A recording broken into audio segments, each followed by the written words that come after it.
If you have ever suffered with back pain, you'll probably agree that it can be annoying. It can even be frustrating, and it can also be absolutely debilitating. For some people, back pain feels like just a niggle, but for others, it can mean that they can't go for a walk with their family, or lift and carry things at work, or compete in a sport that they love to play. It really can have a big impact on how you live and enjoy your life. One of the big problems with back pain is that it's so common. Scientists have worked out that at any one time, over 500 million people around the world are suffering from low back pain that stops them doing day-to-day tasks or work or hobbies that they want to do. In fact, back pain is now the leading cause of disability worldwide, and the problem is getting worse, with more and more people experiencing back pain every year. One of the most frustrating things for people suffering with back pain is that often doctors don't know what's causing the pain, because most of the time, back pain isn't due to something like a fracture or an infection. It's often due to a change in the way the back is moving and functioning, which changes the way your brain senses what's going on in your back. In fact, scientists now know that the feeling of pain is something that your brain decides that you should experience if it believes you have some tissue damage. Your brain can decide that you should feel pain even if it only thinks there's a potential threat of tissue damage. This means that even if you have no actual tissue damage, or the tissue damage has healed already, you could still experience pain. Science has shown beyond a doubt that pain is created in your brain. Knowing this doesn't really change the way it feels for you if you're suffering from low back pain, but it has a big impact on how you can get better. When it comes to long-term or chronic pain, the initial change in the way your back was moving may have come from a minor muscle sprain because you bent or twisted in an awkward way. The nerves from the site of the muscle strain send messages to your brain to say that you've got a problem and that you need to protect the area of your back by moving less or bending to one side or lying down.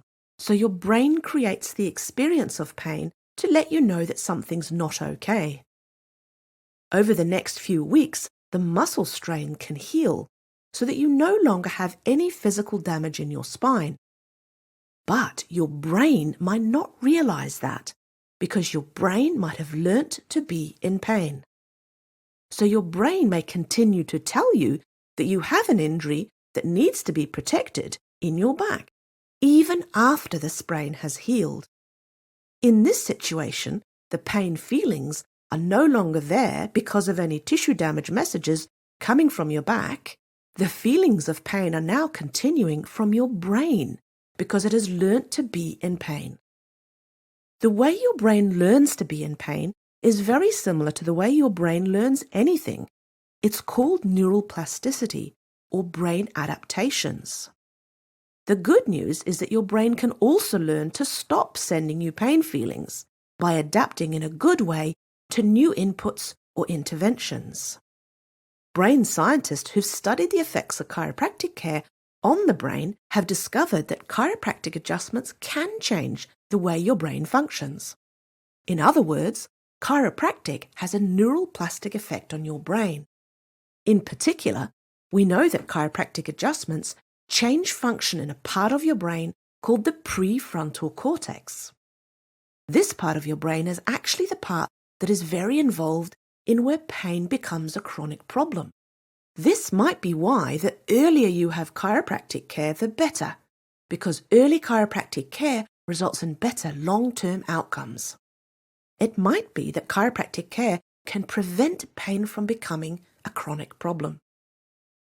Preventative or maintenance chiropractic care has actually been shown by researchers to help people who have recurrent back pain, even when they are not suffering from back pain at the time they get adjusted. In one study that was conducted in Sweden, a group of people with reoccurring low back pain were adjusted by a chiropractor on a regular basis over the course of a year, even when they were not in pain. Another group saw the chiropractor only when their back pain flared up. What the researchers found was that the group that were adjusted regularly experienced, on average, 13 fewer days of pain over the course of the year-long study, compared to the group who only saw their chiropractor when their back pain symptoms flared up. The amazing thing from this study was that the maintenance care group only, on average, needed less than 2 extra visits to their chiropractor over the course of the year to have those 13 extra days without pain. So this study suggests that if you have recurring low back pain, it's a good idea to have a monthly visit with your family chiropractor. And some of the participants in this study only needed to see their chiropractor once every 2 months. In another recent study, researchers looked at how 4 weeks of chiropractic care changed back pain, lifting strength, and trunk muscle endurance in 110 active duty military personnel with low back pain. What they found was that the group who received chiropractic care had reduced pain intensity and less back pain-related disability compared to the waiting list control group. And they also had better lifting strength and back muscle endurance compared with the control group at the end of the trial. This means that those active duty military personnel who had low back pain, who got to see the chiropractor for 4 weeks, found that they had less back pain, experienced less disability from their back problems, and their back muscles were stronger. Again, this suggests that chiropractic care is really good for your spine. It seems to be a bit like exercise for your spine to function better. That might be why you benefit from seeing your family chiropractor on a regular basis. You cannot exercise once or twice and expect to be fit for life.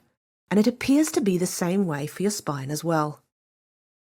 In another similar but larger study of 750 military personnel with low back pain, scientists explored what happened when they added chiropractic care to the usual medical care that they were receiving. In this study, they found that over 6 weeks, the group that saw chiropractor had less back pain intensity and less disability compared with a group that only received their usual medical care. What's more is that the chiropractic group were more satisfied with the care that they received. They thought that they had improved more, and they reported taking fewer drugs to help control their back problems compared with those that only got the usual medical care. Studies like these are one reason that current back pain guidelines now recommend that instead of taking muscle relaxants or opioids or other drugs, people with back pain should first consider seeing a chiropractor or another non-drug-based healthcare provider. This is because chiropractic care can help improve the way your spine functions. It can change the way your brain functions, and it can have a big impact on the pain and disability that you're feeling in your back, even if it's become a chronic brain problem.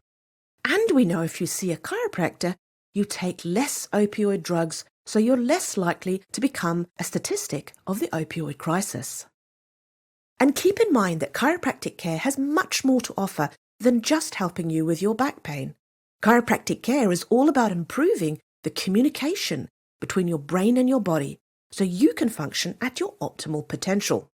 So if you want to keep your back pain at bay, or you simply want to function at your best, go see your family chiropractor because the research suggests that your spine and brain will love you for it.